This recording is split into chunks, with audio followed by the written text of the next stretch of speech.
train by day, Joe Rogan podcast by night, all day. They come in, they weigh in, then once we record it, make sure they're cool, they can rehydrate. And they have many, many more hours to rehydrate. So guys were rehydrating 6 hours earlier. Most of the guys showed up at 10 a.m. They made weight, and then they had way more time. So when you saw people stand on the scale, I was saying official weight when I was announcing it. They had weighed in at 10 o'clock in the morning. So it was already 4 in the afternoon. These guys were hydrated and thick. No one looked sick. So at least visually, no one looked like Conor McGregor looked when he fought Chad Mendez. When they weighed in, he looked like a dead man. It's a different person. He looked like a dead man. His cheeks were all sucked in. It looks horrible. I mean, look, he did good in the fight.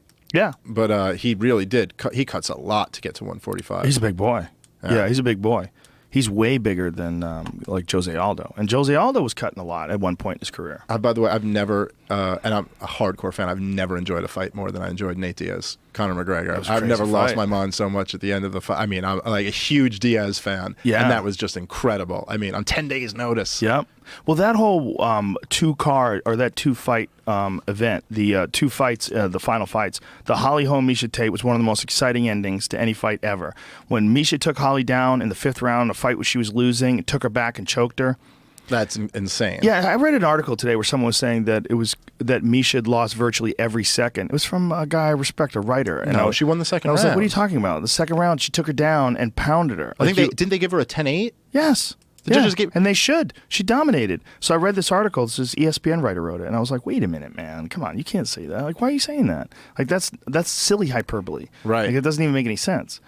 And Miesha was threatening in the 3rd and 4th. After that, Holly was on her bike. She was like, "Fuck this!" Yeah, like she was fighting perfect and super cautious with no chances and barely winning those rounds. You know, just winning them but barely winning. It wasn't nothing big happened and definitely no threat.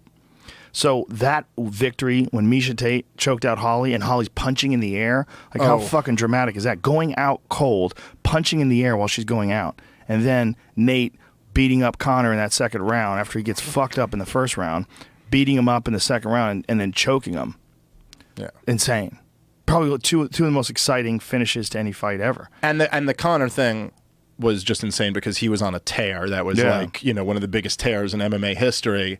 And to watch it go down like that, especially like you said, like he was winning the fight and then Nate turns it around. Yeah. And it was almost like on the drop of a dime, like Nate like came to life in that 2nd round and starts talking shit. Yeah. And starts really finding a home for the jab. Yeah. And then he hit him with that big 1-2. And it was like, oh.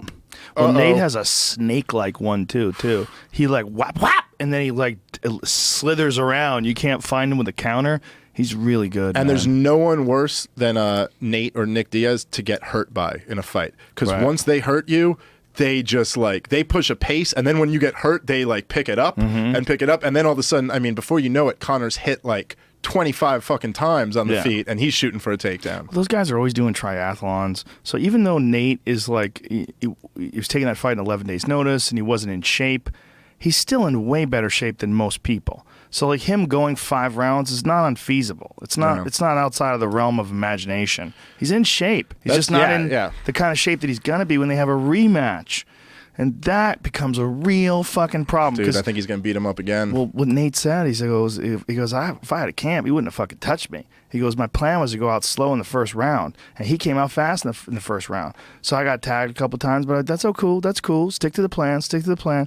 And then the 2nd round, he starts loosening up and opening up, and Conor was just dead. Yeah, well, I mean, people were talking to Nate about, because, going into that fight, like, Conor's power was what a lot of people were talking about. Like, he put one punch on Jose Aldo's chin, and he's out. And, he's talking, he's like, they can't handle my power. I don't do voices well, but, and Nate was saying in one of the post-fight interviews where he was like, look, I'm sparring with Andre Ward and Joe Schilling and, like, heavyweight boxers. I'm doing rounds with heavyweight boxers. Yeah. There's nothing you're going to hit him with that he hasn't seen.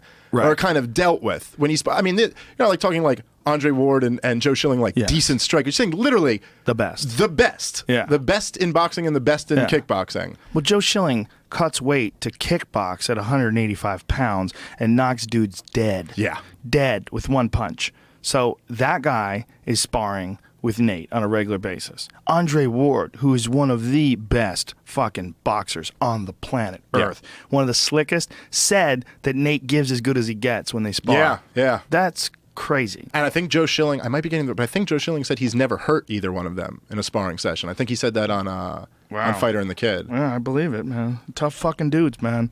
Tough fucking dudes. But what's fascinating to me is that he wanted to jump right back in there and do it again, and that Nate wanted to, or that Conor wanted to just run it back. And I was like, wow, that's interesting. It seems weird that he gets to do that. Not so much that he wants to, but it just seems weird that they were like even when Dana White was talking about it, and he was like, look, man, we tried to convince him to go down to 145, and he was like, Nate's the old. I was like, wait, he's the matchmaker now? He just gets to go. But wouldn't you let him if you want to make a ton of money, right? Look, man, I believe in the market. Yes. And that guy's what people want to see. He can do he can do whatever he wants to do. But and Nate's going to get a big payday off it. But it's not just that. The Emperor's been stripped down, okay? So now he's exposed. So now someone's beating him. So here's the thing. What do you do now? You want to make money? Okay, because if you want to make money, you make the biggest fight you can right now while he's been exposed. And the biggest fight for sure is, and when I say exposed, I don't mean he's not talented. I mean exposed meaning he's a human and he can lose. And that happens with every fighter. They lose, and once they lose, people go, oh, you can be beat. You know, we saw it with Anderson Silva. You saw it with Mike Tyson. After Mike Tyson fought Buster Douglas, it was a different world. Everybody was like, oh, he's human. So I say exposed, not in a disrespectful way, but got exposed. He lost. He got choked out. He got beaten up on the ground, and then he got choked out quick. So this is not an invulnerable, perfect fighter who's unbelievably durable, right, who can take punishment like no man. There's a lot of those guys in the UFC. There's champions like that in the UFC that are like Robbie Lawler, unbelievably durable. You can't put him away. It's fucking hard to put that guy away. We're not talking about that. We're talking about a guy who got dinged up, shot for a shitty, wide-open takedown, got taken down, got demolished on the ground, and got choked unconscious quickly afterwards. So, all right, what do you do? Could that happen with Dos Anjos? Fuck yeah, it could. Dos Anjos could do that too. It's possible. I mean, Conor might knock him out. You never know. Conor does have that punch.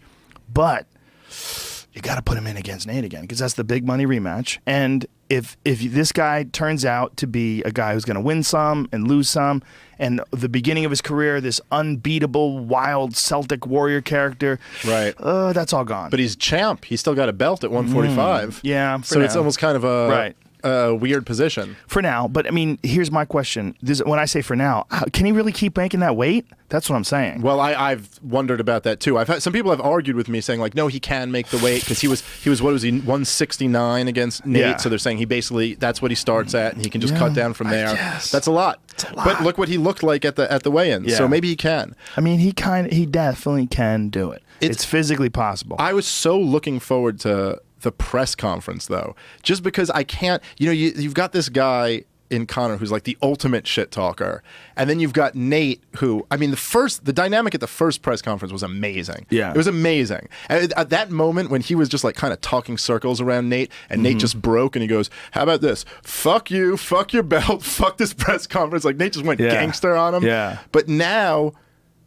Like, how can Conor... I was so interested, like, how can he show up and talk shit like that when Nate's got the perfect rebuttal to anything he has to say? Well, I beat you on 10 days. Conor's been saying all kinds of crazy stuff, like the first 8 minutes were easy.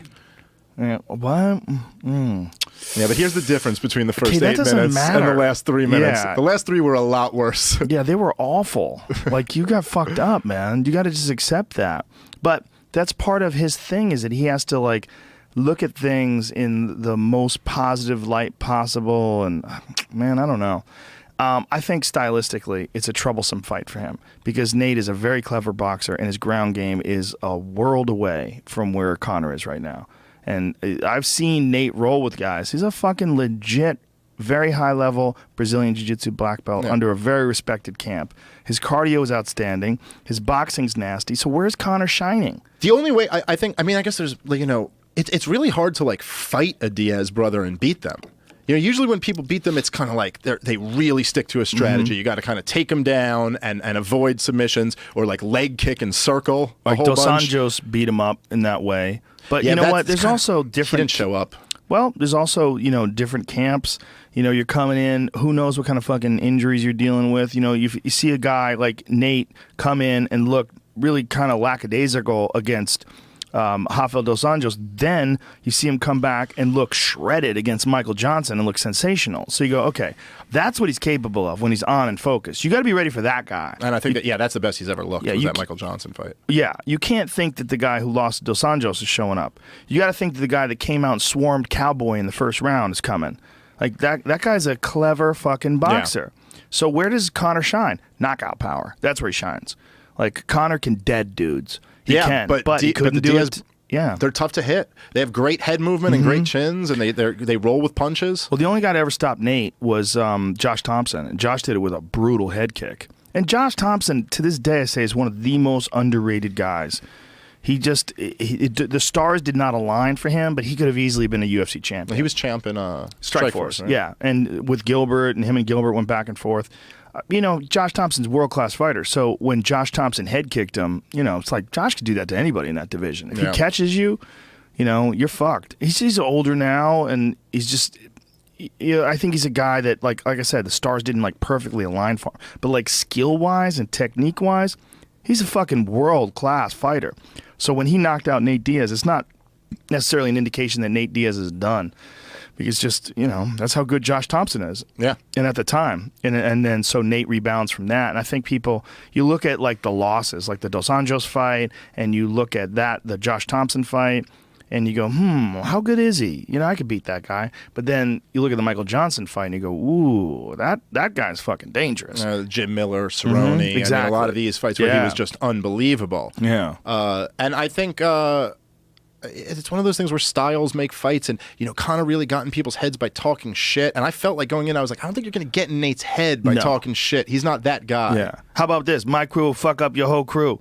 That's the most gangster thing you could say, by the way. That's the most gangster thing, because he's literally just going, we'll fucking jump you, dude. We're not playing around here. Yeah. And all those guys, even the guys who seem like kind of nice guys in his team, like Jake Shields, you feel like he'll fucking jump you. Like, those guys are... Yeah, he's a don't fuck around. vegetarian, and he'll kick your ass.